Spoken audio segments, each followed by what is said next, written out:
Gazette du Togo, une vision sur l'actualité togolaise et sur le monde.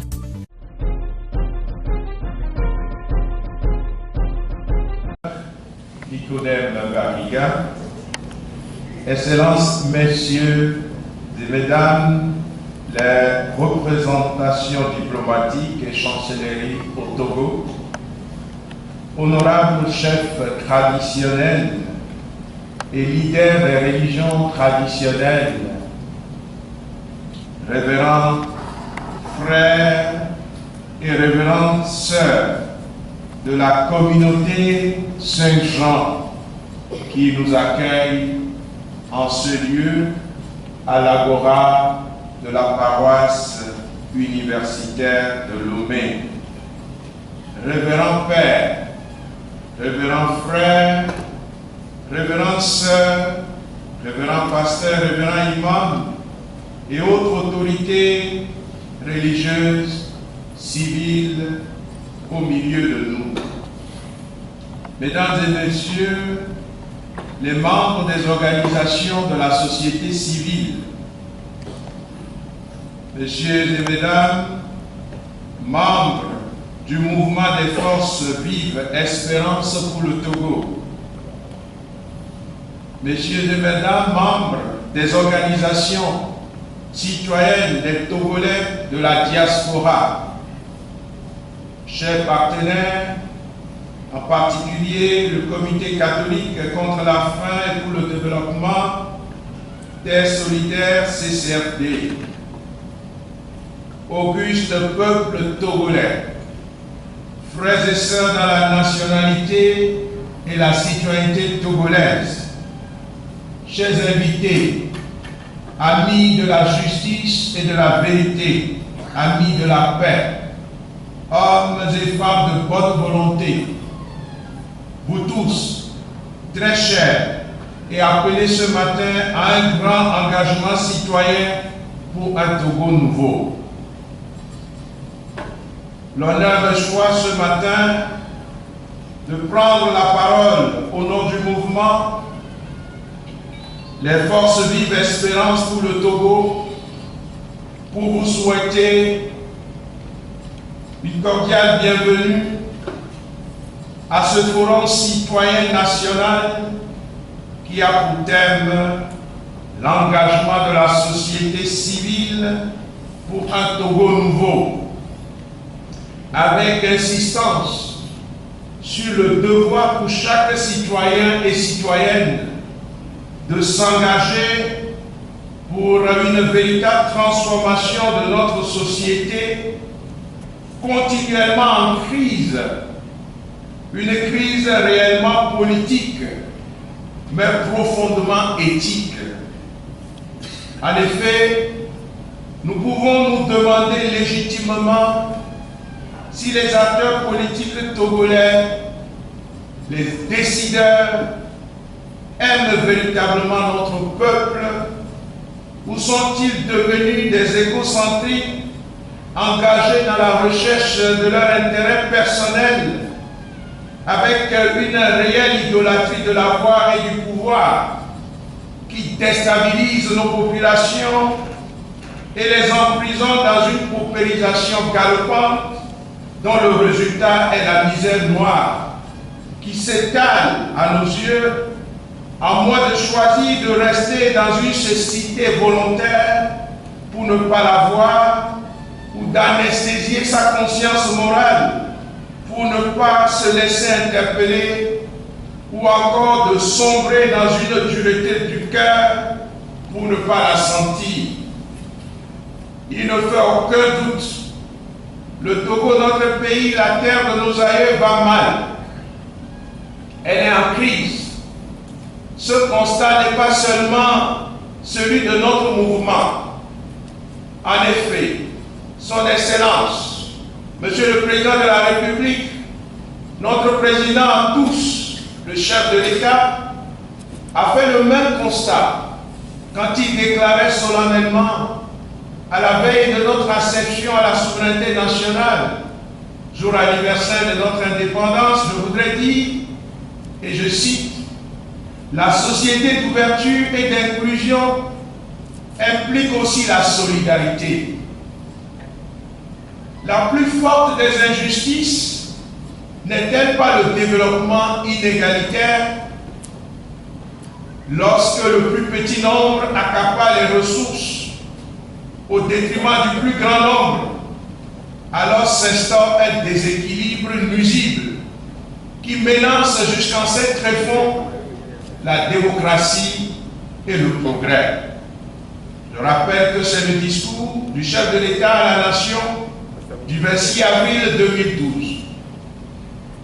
Cette même crise a interpellé la communauté internationale, dont la conférence des chefs d'État et de gouvernement de la CEDEAO, qui, pour nous aider à donner des recommandations dans la feuille de route depuis le 31 juillet 2018, notre mouvement Espérance pour le Togo s'est engagé pour exiger du politique togolais et des décideurs ainsi que du comité de suivi de la dite feuille de route la mise en œuvre effective des éléments positifs de celle-ci, sans fétichisme de date, mais en laissant passer en premier et prioritairement les réformes avant tout processus électoral.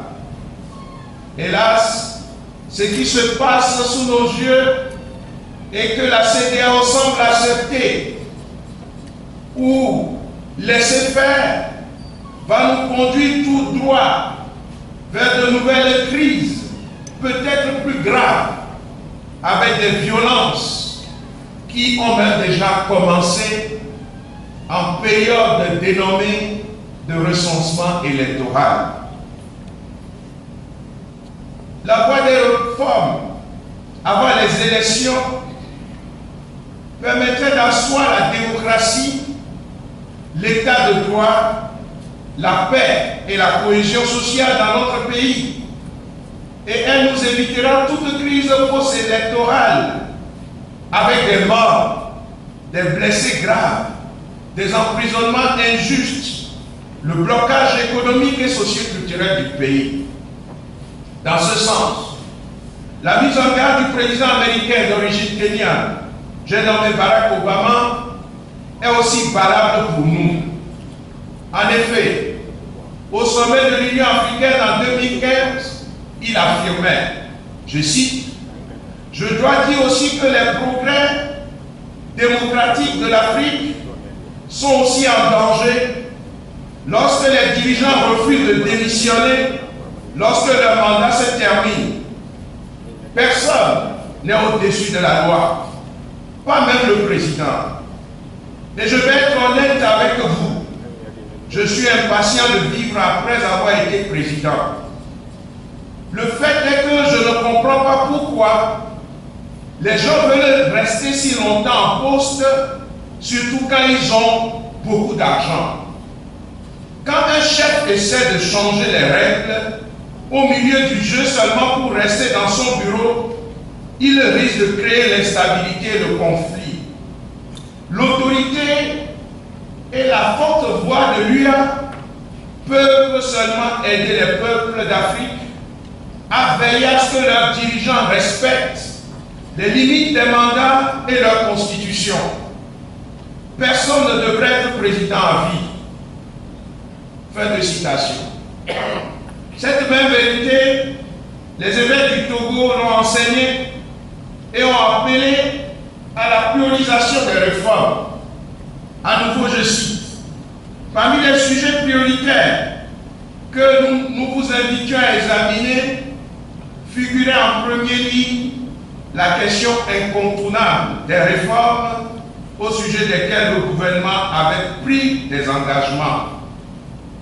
Et nous affirmions avec force que la relative tranquillité que connaît notre pays ne doit pas servir de prétexte à un abandon pur et simple de ces questions qui, à notre avis, revêtent pour la vie de notre nation une importance capitale. Parmi ces dernières, nous mentionnons en particulier la controverse sur l'imitation du mandat présidentiel qui, dans le contexte actuel de sa remise en cause dans nombre de pays africains, doit faire l'objet d'une diligente réflexion visant à régler de manière durable la lourde tension qu'entraîne ce sujet. Conférence des évêques du Togo, il y a de l'espérance pour toi, Jérémie 31-17, du 26 avril 2017. Rassemblés ce matin, nous voudrions redécouvrir la nécessité de notre engagement citoyen à travers une conférence, un panel, des projections, des témoignages et des débats profondément libres et constructifs qui doivent être respectueux en évitant tout écart de langage. Car nous ne sommes pas rassemblés pour désigner des coupables et canoniser les uns, diaboliser les autres. Nous sommes rassemblés parce que la nation est en danger. Tout ceci sera sanctionné par une déclaration solennelle de notre Forum citoyen national. Le résultat attendu est que chacun s'engage effectivement et dans une forme concrète d'engagement. Nous vous proposons l'adhésion au mouvement des forces vives espérantes pour le Togo si vous partagez le contenu du manifeste que vous avez entre vos mains et signez la fiche d'adhésion comme un moyen concret d'engagement. Excellences, révérends, révérendes, messieurs, mesdames et chers jeunes, merci pour votre participation à ce forum. Faisons l'ordre de cette déclaration du président Nelson Mandela à son procès de Rivonia le 20 avril 1964. Il disait, je cite, « Au cours de ma vie, je me suis consacré à cette lutte des peuples africains. J'ai combattu contre la domination blanche et j'ai combattu contre la domination noire. J'ai chéri l'idéal d'une société libre et démocratique dans laquelle tout le monde vivrait ensemble en harmonie et avec des chances égales. C'est un idéal pour lequel j'espère vivre et que j'espère accomplir. Mais si nécessaire, c'est un idéal pour lequel je suis prêt à mourir. » Notre équipe nationale avait déjà assumé cette vérité que nous devons nous approprier à nouveau ce matin. En effet, l'hymne dit que viennent les tyrans, ton cœur soupire vers la liberté. Togo debout, luttons sans défaillance. Vainquons ou mourons, mais dans la dignité. Grand Dieu, toi seul nous as exaltés. Du Togo pour la prospérité. Togolais, viens, bâtissons la cité. Frères et sœurs togolais, nous sommes capables en tant que citoyens de transformer positivement notre pays pour en faire ensemble l'ordre de l'humanité. C'est le projet de départ de ceux qui ont combattu pour l'indépendance de notre pays. Soyons courageux et vrais citoyens patriotes. N'attendons personne avant de travailler ensemble pour rebâtir notre pays. Et ne croyons pas que les autres nations vont aimer le Togo et les Togolais mieux que nous-mêmes et à notre place. Le général Charles de Gaulle l'avait si bien dit, les États n'ont pas d'amis, ils n'ont que des intérêts. Un ami peut aider, mais il ne peut jamais se substituer à la personne aimée. Un jour, Achille Mbembe a posé cette question au philosophe et théologien camerounais Fabien Boussi-Boulaga. Je cite, « Vous vivez dans un lieu, le Cameroun, où de la vie des Camerounais eux-mêmes, l'impression est que la grimace fait loi. À supposer que cela soit vrai, quelles conséquences cela a-t-il sur votre corps et sur votre système nerveux?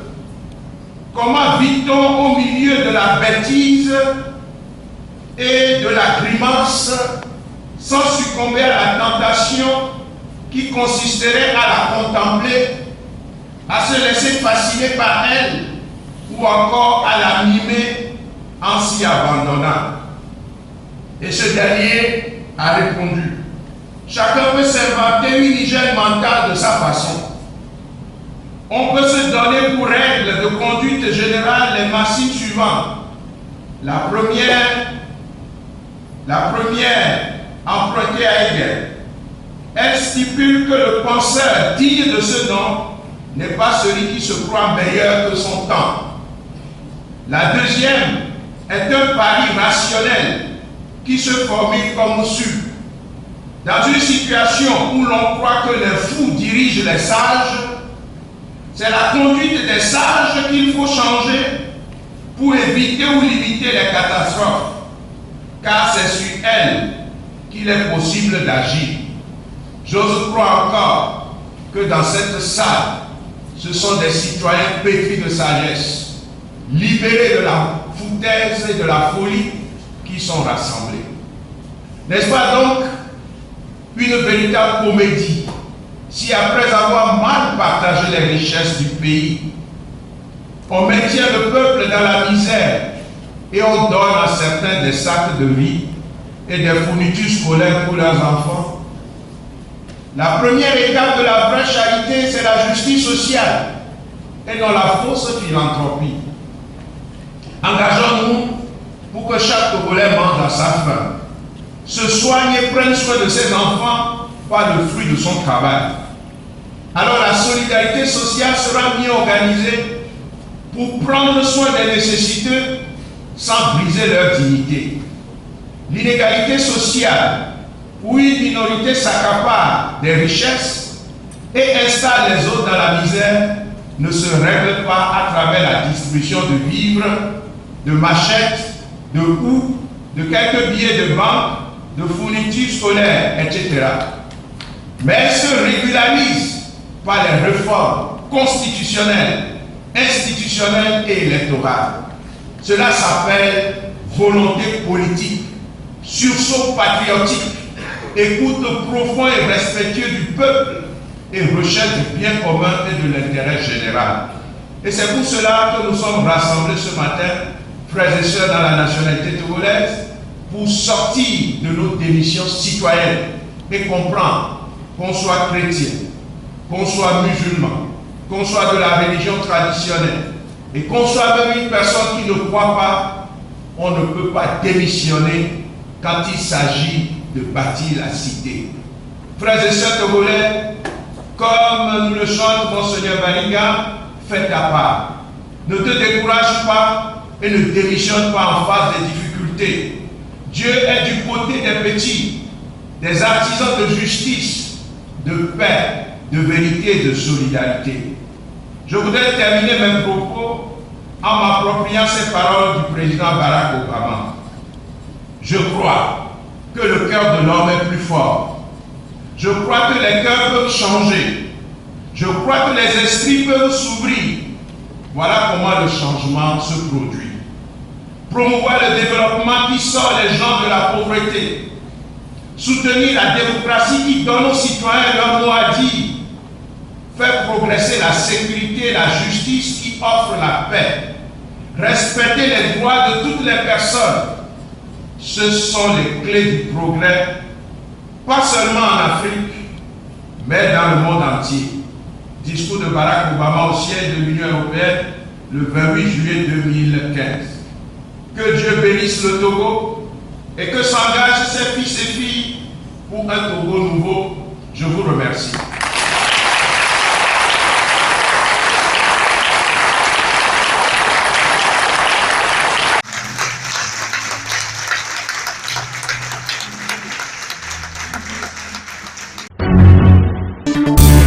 La Gazette du Togo, une vision sur l'actualité togolaise et sur le monde. Rejoignez-nous sur le www.lagazettedutogo.com ou sur nos comptes Facebook, Twitter et YouTube. Pour tout contact, Écrivez à contact@lagazettedutogo.com ou appelez le 92 80 88 53. La Gazette du Togo, c'est l'information en continu.